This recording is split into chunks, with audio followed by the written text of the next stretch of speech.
All right, be honest with me. Have you ever gotten your car stuck in the sand at the beach or in snow or in mud, something like that? No, me neither. But let's just say you did. Okay. If you know what you're doing, if you're at the beach and you get your car stuck, if you know what you're doing, you go out there, you deflate the tires a little bit. You'll clear out the sand from around where you're stuck. You'll try to rock the car a little bit, and you'll go find something that you can put under the tire to get some traction, right? So if you know what you're doing, you go through these steps, boom, off you go. If you don't know what you're doing though, you're probably going to step on the gas. It's what I did the first time that I got my car stuck, right? I'm going to step on the gas. And I think that's going to get me out. And I step on the gas again. And I step on the gas again. And every single time, you're actually just digging yourself further into a hole, literally in this case. And I see this play out on the beach all the time, but I also see it play out in the business world every single day. And here's what it sounds like from a business standpoint. It sounds like what I'm doing today isn't really getting me the results that I want, but I'm going to keep doing it until it does. And then I will invest time or money into figuring out a better way to do things, right? In other words, I'm stuck and I'm going to keep my foot on the gas. I'm going to keep hitting the gas until I get unstuck. And then I'm going to go get some help and figure out the right way to do things. Okay. Early in business, I made the same mistake. Like I didn't know how to package or price or productize my services, but I wanted to generate enough revenue from the services that I was selling, even though they weren't as profitable as I needed them to be. And I couldn't sell them as well as I should. And they weren't as systematized as I wanted them to be. I wanted to sell enough of that before I invested in somebody helping me out to figure out like how to package, price, and productize. I didn't know how, I didn't understand how to fully leverage lead magnets, but I wanted the lead magnets and the marketing pieces that I had out there to get me enough clients to pay for figuring out how to actually optimize them, how to actually use them. Another example, like my website early on didn't generate enough leads, like didn't generate any leads actually. Like I think at one point I was probably the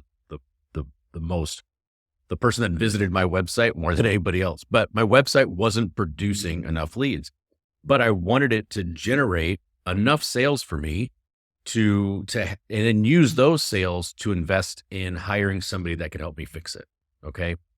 But this is the slowest and it's the most frustrating way to build a business.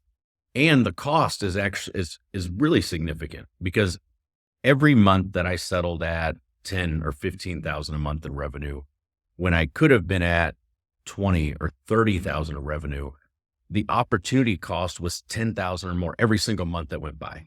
Right. And every month I got more and more frustrated. Eventually my frustration got high enough. I just bit the bullet.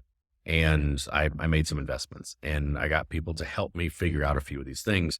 Like I learned really quickly how to start productizing services, which eventually led to 10xing my rates and creating the 360 sales audit and the coaching program that I created and all these other sources of revenue.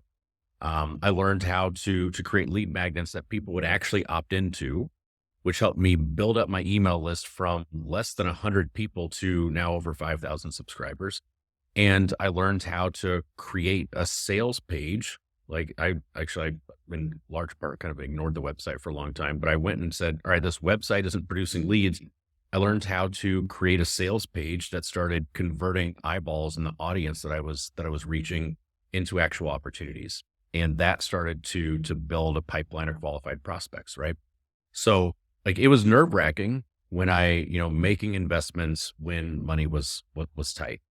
But that's when investment is usually needed the most. Like if I was swimming in cash and drowning in leads, I probably that wouldn't have been a very urgent problem to solve. But when the business isn't there, continuing to do the wrong stuff, hoping that it performs well enough to get you the resources that you need to figure out the right stuff is a really tough way to build a business. And insisting on continuing to do the wrong things before figuring out how to do the right things was just a mistake. Like it was just a mindset that I had to get through.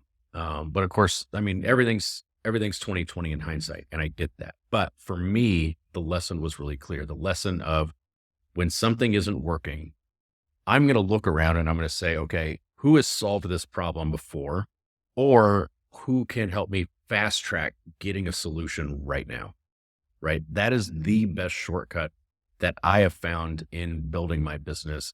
And it's the best way that I keep from spinning my wheels. I hope that helps.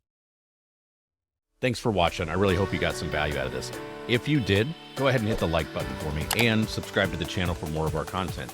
And if you want to find out a little bit more about me and how we can help you build your business and grow sales, feel free to check out rayjgreen.com, RAY letters J, GREEN.com. Thanks again.